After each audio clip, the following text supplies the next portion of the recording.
Hello everyone भाई, आप सभी को पता है कि एसएससी सीएचएसएल के एडमिट कार्ड आ चुके हैं और अभी जो है शुरू के जिनके एग्जाम डेट है उनके आए हैं। तो मेरा खुद का 12 तारीख मैंने फिल करा था जब आपका मतलब इन्होंने दिया था ऑप्शन कि आप अपनी सिटी खुद चूज़ कर सकते हो, डेट वगैरह। तो मैंने आपकी 12 तारीख चूज़ करी थी और सेकंड शिफ्ट तो मेरे को वही मिली है, 12 तारीख और सेकंड शिफ्ट। आपको मैं इस वीडियो में बताऊँगा कि आपको क्या क्या लेके जाना है, क्या क्या चीज़ें आपके लिए इंपॉर्टेंट रहेंगी और आपको मैं दिखा दूंगा भी एडमिट कार्ड में भी क्या क्या लिखा है कि क्या लेके जाना है आपको, ठीक है। और अगर आपने पहले कोई एग्जाम नहीं दिया होगा तो आपको ये वीडियो जरूर देखनी है लास्ट तक। और कुछ चीज़ें मैं और डिस्कस करूंगा कि लास्ट के टाइम पे क्या चीज़ें करनी चाहिए। बाकी मैंने देखो सीजीएल में आपके जो जितने भी आपकी वोकैब पूछी गई थी इंग्लिश में और मैथ्स के मैंने कुछ क्वेश्चन आपके जो है मैथ्स के करा दिए हैं जो अभी एसएससी सीजीएल में रिसेंटली आए हैं, ठीक है। आपको वो जरूर करने हैं, ठीक है, किसी भी हालत में। और सुनो, 100 करंट अफेयर मोस्ट एक्सपेक्टेड, अगर वहाँ से आपकी करंट अफेयर नहीं फंसती है तो भाई आप आके उस वीडियो पर जो है डिसलाइक करके जाना। मैं आपको खुला बोल रहा हूँ, आपको वो 100 करंट अफेयर इतने ज़्यादा इंपॉर्टेंट है और मैंने अभी सीजीएल के जो एग्जाम हुए थे उसके बिहाफ पे वो मैंने 100 करंट अफेयर बनाए हैं, ठीक है। बहुत छोटी सी क्लास है, 2 पार्ट मैंने क्लास बना रखी है। अभी जाओगे आप देख सकते हो, मेरे चैनल पे पढ़ी है दोनों क्लासेस। बाकी इसके डिस्क्रिप्शन में भी मैं इनके लिंक डाल दूंगा, ठीक है। और बाकी प्ले लिस्ट में भी आपको वीडियोस मिल जाएंगी। बाकी आप मेरा टेलीग्राम ग्रुप ज्वाइन कर लेना, उसमें आपको वहाँ की उसकी जो आपकी पीडीएफ है करंट अफेयर्स की, तो आपको वीडियो नहीं देखनी तो आप वो पीडीएफ डाउनलोड कर लेना, उसको सेव कर लेना और 2-3 बार उसको गो थ्रू कर लोगे, एक बार पढ़ लोगे। याद नहीं करनी होती करंट अफेयर, ठीक है, बस को गो थ्रू कर लेना है तो आप आराम से जो है करंट अफेयर का अगर 3-4 भी शिफ्ट में देखो, पर शिफ्ट जो है 3-4 क्वेश्चन आपके सीजीएल में भी आए थे, तो हो सकता है कि सीएचएसएल में भी आपके आने के पूरी चांसेस हैं, ठीक है। और ज़्यादा गैप तो रहा नहीं है, अभी सितंबर में इसके एग्जाम हुए थे, अब नवंबर स्टार्टिंग में आपके सीएचएसएल के एग्जाम हो गए, तो करंट अफेयर में कुछ ज़्यादा चेंज आएगा नहीं, ठीक है। तो उसी के बिहाफ मैंने 100 करंट अफेयर डाल रखे हैं, पीडीएफ उसकी आपको मेरे टेलीग्राम ग्रुप में मिल जाएगी, ठीक है। अब मैं आता हूँ, देखो मेरा जो है 12 तारीख को एग्जाम है सेकंड शिफ्ट में। तो मैं सबसे पहले बता देता हूँ कि अगर आपने कोई आगे की शिफ्ट में एग्जाम भरा होगा, ठीक है, और आपको जानना है कि सेकंड शिफ्ट की क्या टाइमिंग है कि हम उसके हिसाब से जाएंगे, रिजर्वेशन करवाएंगे जो भी है, तो मैं आपको बता देता हूँ। देखो इन्होंने लिखा है सीधा सीधा, आपका जो सेकंड शिफ्ट का एग्जाम होगा 1:30 से 2:30 बजे तक, ठीक है। 1:30 PM टू 2:30 PM तक आपका एग्जाम होने वाला है, ठीक है। 1 घंटे का एग्जाम रहेगा, ये आप सब जानते ही होंगे। और बहुत बच्चे ऐसे होंगे इसमें फ्रेशर होंगे क्योंकि 12th बेसिस पे एग्जाम रहता है, तो अभी जिन्होंने 12th करी होगी तो उनको बहुत ज़्यादा अभी फेयर होगा एग्जाम का। एग्जाम फेयर बहुत रहता ही है जब मॉक टेस्ट आप देते हो और जब रियल एग्जाम में बैठते हो तो उसमें बहुत ज़्यादा फर्क होता है, ठीक है। और वहाँ 1 घंटा आपको 10-15 मिनट भी मतलब ऐसे लगते हैं कि ऐसे ही चले जाते हैं, ठीक है, लास्ट के जो 10-15 मिनट बचती हैं। तो उन चीज़ों को कैसे हैंडल करना है वो चीज़ें बताऊँगा। पहले मैं बता देता हूँ, रिपोर्टिंग टाइम जो आपकी सेकंड शिफ्ट की है वो 12 बजे से आपकी 1 बजे तक जो है एंट्री क्लोजिंग हो जाएगी, ठीक है। आपकी 12 से 1 तक आपकी ये एंट्री चलने वाली है। 1:30 से 2:30 आपका एग्जाम होगा। क्या क्या लेके जाना है और आपको क्या क्या चीज़ें ऐसी हैं जो बिल्कुल भूलनी नहीं है किसी भी हालत में, और एडमिट कार्ड कैसा लेके जाना है क्या नहीं है, मतलब दोनों पेज लेके जाने हैं उसके, या फिर कलर या फिर ब्लैक एंड व्हाइट, सारी चीज़ें आपकी डिस्कस करूंगा। इस वीडियो को प्लीज़ लास्ट तक देखना।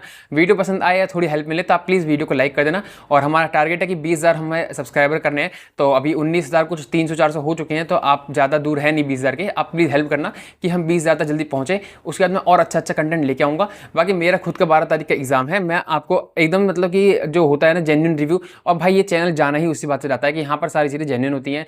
जितने भी एग्जाम होते हैं उसका रिव्यू यहाँ पर बेस्ट, मतलब सबसे बेस्ट पूरे यूट्यूब पे सबसे बेस्ट रिव्यू यहाँ पर डाला जाता है, ठीक है। तो ये चीज़ें मैं ऐसे नहीं बोल रहा हूँ, बहुत बच्चों का फीडबैक ऐसा रहता है इसलिए मैं बोल रहा हूँ, ठीक है, मैं खुद से बना के नहीं बोल रहा। बाकी आप जाके देख लेना, अभी सीएचएसएल का एग्जाम होगा उसका रिव्यू जब मैं डालूंगा उससे आपको पता चल जाएगा, ठीक है। अब मैं देखो पहले मैं बात कर लेता हूँ, इन्होंने 7 पॉइंट आपके एडमिट कार्ड में लिखे हैं, उनको मैं एक्सप्लेन करके बता देता हूँ, ध्यान से सुनना एकदम, नहीं तो आप एग्जाम देने से आपको हो सकता है कि एग्जाम देने का मौका न मिल पाए या फिर वहाँ पर एंट्री आपकी ना हो पाए, ठीक है। सबसे पहले आप एग्जाम सेंटर एटलीस्ट 1 घंटे पहले लेके चलो, टाइमिंग हो सकता है कि 1.5-2 घंटे भी लेके चलो, कि क्या पता कहीं ट्रैफिक मिल जाए, कुछ दिक्कत आ जाए तो कुछ भी इश्यूज हो सकते हैं। तो 2 घंटे का आप अप्रोक्स आप लेके चलो एक्स्ट्रा टाइम आपके एग्जाम सेंटर पहुंचने के लिए। जैसे मेरा एग्जाम सेंटर की आपकी टाइमिंग जो है, और मैं क्लोजिंग टाइम से बता रहा हूँ, ठीक है, क्लोजिंग टाइम जो है एंट्री की मेरी 1 बजे की है, ठीक है, 1 PM की। तो मैं कोशिश करूँगा कि 11 या 11:30 मैक्सिमम अपने सेंटर पर पहुँच जाऊँ, ठीक है। तो इस हिसाब से आप भी अपना देख लेना कि आपको कब अपने सेंटर पर पहुँचना है, ठीक है भाई। अब मैं आता हूँ, देखो पहला पॉइंट क्या लिखा है इन्होंने, candidate must carry an original photo identity card having the same date of birth as printed on the admission certificate, ठीक है। इन्होंने ये लिखा है आपके जो एडमिट कार्ड पे आपकी डेट ऑफ बर्थ है वैसा ही आपको एक आइडेंटिटी कार्ड, जो आपका आधार कार्ड भी हो सकता है, पैन कार्ड भी हो सकता है, ऐसा कुछ नहीं है कि आपको आधार कार्ड ही लेके जाना है, कंपलसरी नहीं है, ठीक है। ऐसा हो जिसमें कि आपकी डेट ऑफ बर्थ सेम हो, पैन कार्ड भी चलेगा, 10th की मार्कशीट भी चल सकती है। तो आपको इन चीज़ों का ध्यान रखना है कि अगर आपके पास आधार कार्ड नहीं है तो आप सोचो कि मैं नहीं जा सकता पेपर देने, मेरा तो आधार कार्ड मैंने बनने के लिए दिया है, कोई दिक्कत नहीं है, आप पैन कार्ड या फिर 10th की मार्कशीट ले जाओ, उसकी फोटो कॉपी करवा के ले जाओ, ठीक है। Black and white photo copy चलेगी, कोई दिक्कत नहीं है, बाकी प्रिंट आपको करवानी है वो आपकी इच्छा है। हो सकता है कि आपकी ब्लैक एंड व्हाइट में फोटो अच्छे से मैच ना हो, तो उसके लिए आप कलर फोटो निकाल सकते हो, ठीक है। और आधार कार्ड पे ज़्यादा पुरानी फोटो ना हो, क्योंकि उनकी मैचिंग में फिर दिक्कत होती है, तो थोड़ी आपको दिक्कत हो सकती है। तो मैचिंग वाली ऐसा कोई प्रूफ लेके जाना, इसमें आपकी आधार कार्ड सॉरी एडमिट कार्ड और उसकी फोटो मिल रही हो, ठीक है भाई। और इतना ऐसे फर्क पड़ता नहीं है, इतना बड़ा इशू है नहीं है, ठीक है। नेक्स्ट आपका पॉइंट मैं बता देता हूँ, पढ़ के आपको एक्सप्लेन कर देता हूँ। If photo identity card does not have the same date of birth as mention in the admission certificate, then the candidate must carry an additional certificate as proof of her or his date of birth, ठीक है भाई। इन्होंने ये लिखा है सीधा सीधा कि आपकी अगर डेट ऑफ बर्थ जो है आपके आइडेंटिटी कार्ड पे आपकी सेम नहीं होती है, आपके किससे जो आपका एडमिट कार्ड है उससे, तो आपको दूसरा भी साथ में लेके जाना पड़ेगा। तो आपसे मैं ये बोलना चाहूंगा, आधार कार्ड तो लेके जा रहे हो अच्छी बात है, लेकिन साथ में पैन कार्ड भी ले जाना, ठीक है। नेक्स्ट आपका पॉइंट है, in case of mismatch of the date of birth mention in the admission certificate and photo ID, the जो आपका certificate brought in support of date of birth, the candidate will not be allowed to appear in the examination. भाई इन्होंने सीधा सीधा लिख दिया है, अगर जो आपका केस जो मिसमैच हो गया डेट ऑफ बर्थ वगैरह जो भी इसमें मेंशन कर रही है, तो आपको जो है भाई यहाँ से आपको एंट्री नहीं मिलेगी। इन्होंने सीधा लिखा है, डेट ऑफ बर्थ का मैच होना बहुत ज़्यादा इंपॉर्टेंट है, क्योंकि आपका नाम चेक करें ना करें, डेट ऑफ बर्थ वो आपकी पूछेंगे वहाँ पर आपसे, डेट ऑफ बर्थ आपकी याद रखना। डेट ऑफ बर्थ तो सबको याद ही रहती है, खैर कहीं ऐसा ना हो कि अपनी महिला मित्र या फिर पुरुष मित्र की अपनी डेट ऑफ बर्थ बता दो, वहाँ पूछे तो अपनी डेट ऑफ बर्थ बतानी है, ठीक है भाई। तो होता है बहुत लोगों की अपनी तो याद रहती नहीं है, लेकिन जिसको लाइक करते हैं उसकी ज़्यादा अच्छे से याद रहती है। नेक्स्ट है आपका, देखो अगला पॉइंट जो है, candidates are advised not to write anything on the admission certificate before coming to the exam venue, otherwise their entry to the examination venue will not be permitted, ठीक है। The candidates will be required to write in the required space on the admission certificate in the invigilator's presence only after the first login। इन्होंने आपसे ये बोला है, आपका जो admit card होगा उस पर कुछ भी आपको लिख के लेके नहीं जाना है। अगर आप ऐसा करते हो तो आपको ये है, उसके लिए वेन्यू में आपको अंदर परमिशन नहीं मिलेगी। अगर आपके एडमिट कार्ड पे ABCD भी लिखी होगी तो आपको अंदर जाने नहीं दिया जाएगा, ठीक है। जब तक आपके इन्विजिलेटर जो है कुछ लिखने के लिए ना बोले एडमिट कार्ड पे, आप जब तक कुछ नहीं लिखना, पेन आपको वहाँ पर अंदर मिल जाएगा, तो पेन लेके जाने की जरूरत नहीं पड़ेगी, ठीक है। अब मैं आता हूँ आपका नेक्स्ट पॉइंट जो है, handle your admission certificate with utmost care, avoid distorting, folding और डैमेजिंग द बारकोड एरिया। बहुत बच्चे क्या होते हैं, बैग लेके जाता नहीं है और आपका जो एडमिट कार्ड है उसको फोल्ड करके अपनी जेब में डाल देते हैं, और जो उस पर QR कोड है, ठीक है, आपके एडमिट कार्ड पे देखो मैं दिखा देता हूँ, ये वाला जो QR कोड है, ठीक है, शायद दिख रहा हो नहीं दिख रहा हो, एक सेकेंड, ये आपको दिख रहा होगा यहाँ पर QR कोड सा है, ठीक है। तो लाइटिंग बहुत जला रही है, ये दिख रहा है, ये वाला जो है, ठीक है। तो ये वहाँ पर जब मैच करेंगे उससे आपकी जो है उनके पास डाटा जो है जब खुलेगा, तो ये आपको वहाँ पर ऐसा ना हो कि फोल्ड करो जेब में डाल के ले जाओ, तो वो मतलब कि कुछ भी थोड़ा मिसप्रिंट हो गया तो आपको दिक्कत हो सकती है। आप इसलिए अपना जो है एक बैग साथ में लेके जाओ, उसमें एक वाटर बोतल ले जाओ, ट्रांसपेरेंट बोतल होगी तो वो आपके एंट्री अंदर भी करवा देंगे उस बोतल की, ठीक है। अदरवाइज अंदर पानी रहता है तो उसकी वॉशरूम वगैरह सब सुविधा रहती है, उससे आपको कोई भी मतलब कि दिक्कत लेने की कोई जरूरत नहीं है, ठीक है भाई। नेक्स्ट है आपका फोटो इन्होंने नहीं मांगी है, फोटो आप लेके चले जाना एक, अगर बाई चांस कोई जरूरत पड़ जाती है, अदरवाइज फोटो की कोई नीड नहीं है, कभी भी एग्जाम में आपके SSC के फोटो नहीं मांगी जाती है, ठीक है भाई। नेक्स्ट मैं आपको बता देता हूँ, देखो अगला पॉइंट जो है इनका, candidates who have not verified themselves with Aadhaar during registration. जब आपका रजिस्ट्रेशन हुआ था, आपने अगर आधार अपना वेरीफाई नहीं करा होगा, और हर फॉर्म में अब तो आधार वेरिफिकेशन होती है, तो ये कोई इशू रहेगा नहीं, बट इन्होंने लिख दिया are required to report to the examination centre 2 घंटे पहले। आपको 2 घंटे पहले आपको जाना पड़ेगा, जिससे कि आपका आधार वेरिफिकेशन वहाँ पर कर लें। ये आपके टोटल 6 पॉइंट थे, और 7वां पॉइंट कुछ ऐसा है वो अपने काम का शायद नहीं है, ठीक है।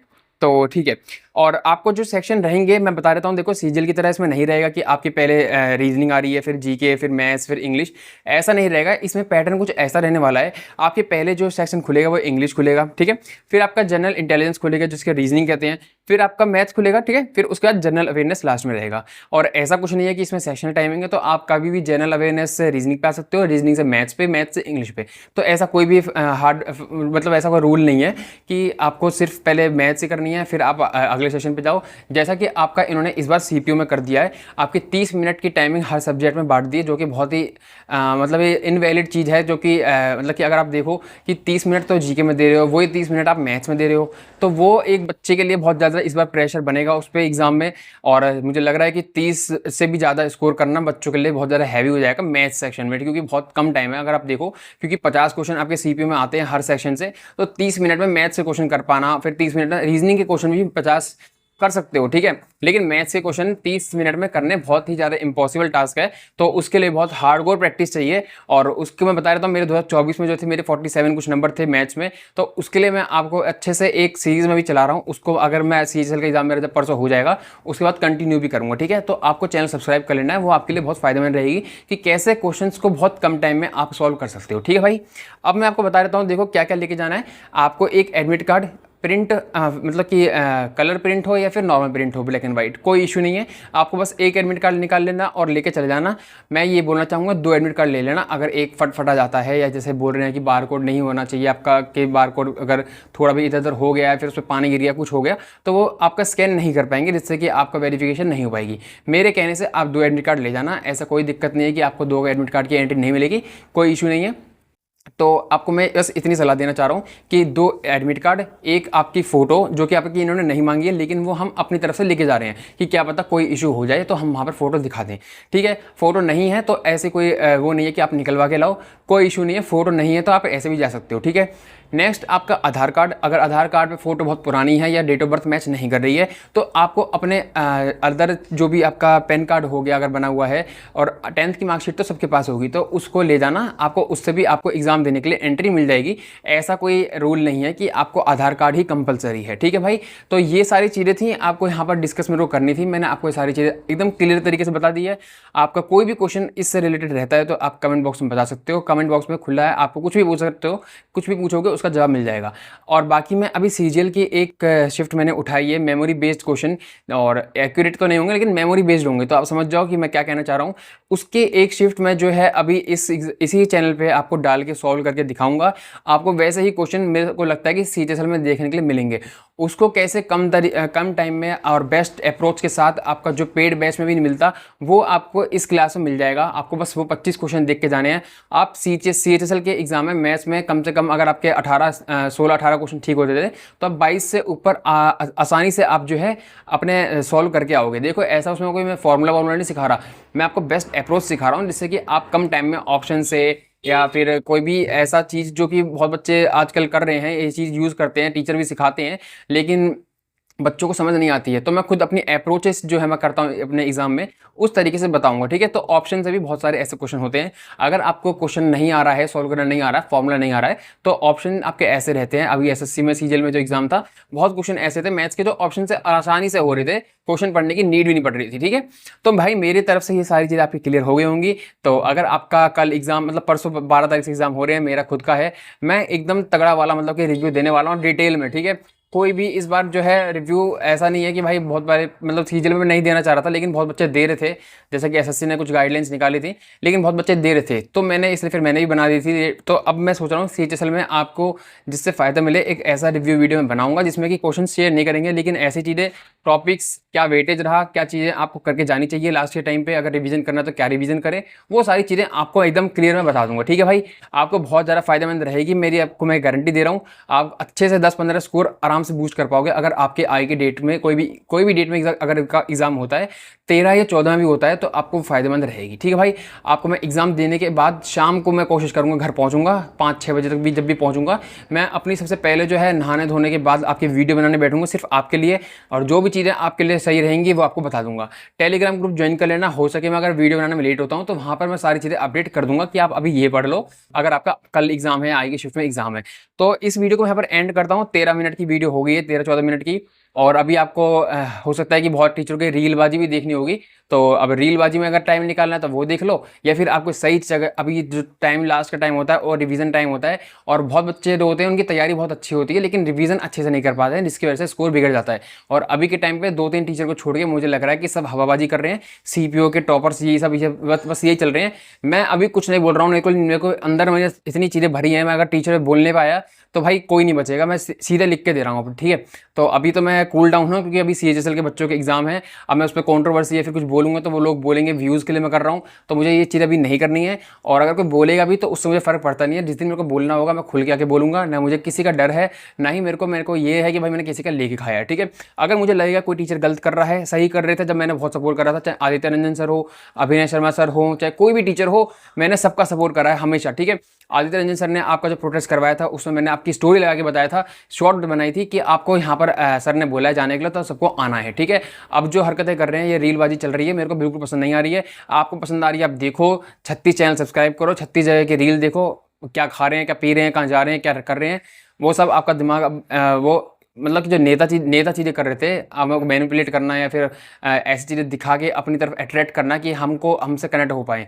भाई अगर इतना ही बच्चों से ये था तो अभी सीएचएसएल के एग्जाम है बच्चों के, तो वो आपके बच्चे नहीं है क्या? सिर्फ सीपीओ के बच्चे ही और टॉप 3 के बच्चे ही आपके बच्चे थे, बाकी के बच्चे आपके बच्चे नहीं हैं।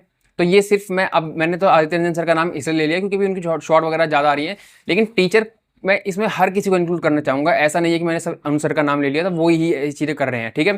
तो 90 चीज़ उनकी सही है, 10% चीज़ों के लिए बोलना ज़रूरी है। तो बाकी टीचर को भी इस चीज़ पर ध्यान देना है। आपके सीएचएसएल के एग्जाम के बच्चों का अभी एग्जाम स्टार्ट हो जाएगा, 12th क्लास के बच्चे रहते हैं, इनको गाइडेंस की भी बहुत ज़्यादा ज़रूरत है आप लोगों की। आप ही इनको मार्गदर्शक करोगे, क्या लास्ट में सही है क्या गलत है, वो आपकी सुनना चाहते हैं, आपसे जानना चाहते हैं। आपसे मैं निवेदन करता हूं कि हर टीचर इस पर वीडियो बनाए कि लास्ट के दिनों में कैसे चीज़ें हैंडल करें, ठीक है। बहुत बच्चों का फर्स्ट अटैम्प्ट होगा, जिन्होंने अभी 12th करी होगी, तो उनको अभी बहुत ज़्यादा एंजाइटी होगी, तो बहुत सारी चीज़ें अभी दिमाग में चल रही होंगी, एग्जाम फेयर होगा, बहुत सारी चीज़ें होती हैं। तो मैं चाहता हूँ कि एक टीचर अगर एक छोटी सी 2-3 मिनट की वीडियो बना के डाल देता है तो उससे बच्चों को बहुत फ़ायदा मिलेगा, ठीक है भाई। इस वीडियो को मैं यहाँ पर एंड कर रहा हूँ, मिलते हैं हम नेक्स्ट वीडियो में, तब तक के लिए बाय।